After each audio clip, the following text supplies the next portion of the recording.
नमस्कार दोस्तों। पिछली वीडियो में मैंने आपसे वादा किया था कि मैं आपको सुबह की शुरुआत कैसी होनी चाहिए, कैसे हम एक सकारात्मक शुरुआत से अपने दिन को, अपने जीवन में एनर्जी को बदल सकते हैं, इसके ऊपर चर्चा करने का वादा किया था। इस पे आदतों को बताने से पहले मैं आपको एक कहानी सुनाना चाहती हूँ। एक आश्रम में दो शिष्य रहते थे। वो दोनों, एक ही उनका गुरु था और दोनों, एक बहुत खुश रहता था और एक बहुत दुखी। तो एक बार दुखी शिष्य ने जाकर अपने गुरुजी से पूछा कि गुरुजी, वो हमेशा खुश रहता है जबकि हमारी परिस्थितियाँ, गुरु और खान पान सब कुछ एक है, फिर भी वो खुश रहता है और मैं दुखी, इसका क्या कारण है?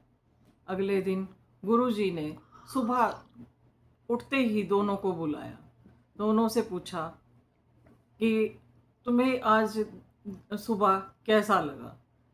जो खुश रहता था उस शिष्य ने बताया कि मैंने सुबह उठकर सबसे पहले आज के दिन के लिए भगवान का धन्यवाद किया और खुशी व्यक्त की कि मुझे एक दिन और मिला। दूसरे शिष्य ने बताया कि मुझे लगा कि आज फिर वही दिन, वही जिम्मेवारियां, वही काम। तो गुरुजी ने बताया कि ये दोनों का ये फ़र्क है, ये खुश रहता है और तुम दुखी रहते हो। गुरुजी ने एक कागज लिया सफ़ेद और उस पर एक ब्लैक डॉट लगाया। तो दोनों शिष्यों से पूछा कि तुम्हें क्या दिखाई दे रहा है? तो दोनों ने बताया कि हमें ब्लैक डॉट दिखाई दे रहा है।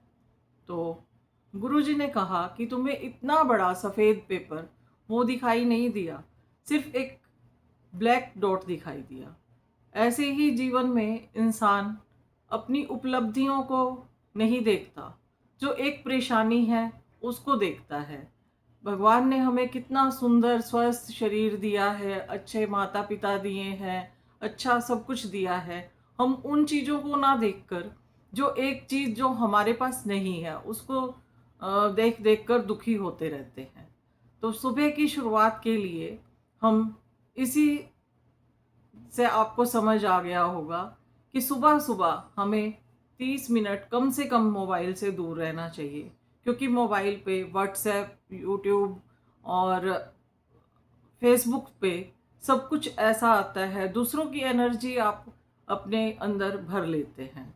तो इसलिए आधा घंटा आप मोबाइल से दूर रहें। सुबह उठते ही आप अपनी नॉस्ट्रल्स को चेक कीजिए। आपको किस नॉस्ट्रल से सांस आ रहा है, स्वर चेक कीजिए। अगर बाएं नॉस्ट्रल से आप सांस ले रहे हैं तो बायां पैर जमीन पर रखें, दाएं से ले रहे हैं तो दायां पैर। ये आपको दिन की शुरुआत को और ज़्यादा सकारात्मक और अ, अच्छा फील कराने के लिए सहायक होगा।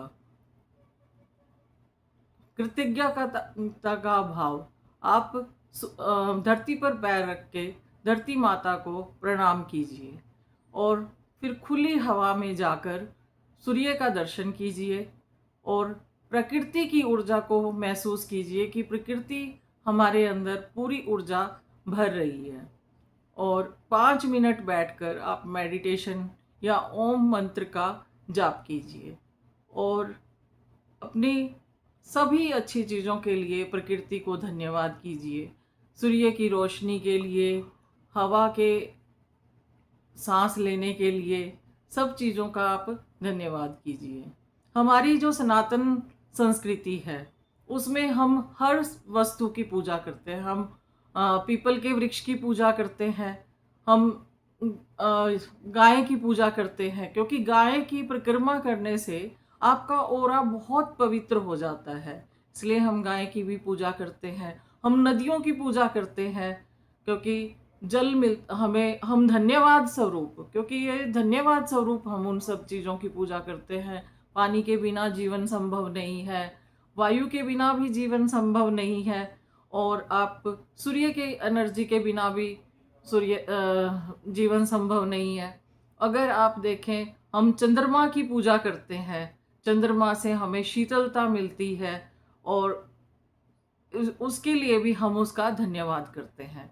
और हमारी सनातन संस्कृति में धन्यवाद का और कृतज्ञता का एक अपना योगदान है। हमारे ग्रंथों के अंदर ये कहा गया है, कृतघ्न व्यक्ति किसी का नहीं हो सकता। जब आप अपने जीवन में ये सकारात्मक बदलाव करेंगे तो आपकी लाइफ में बहुत चेंजेस आएंगे।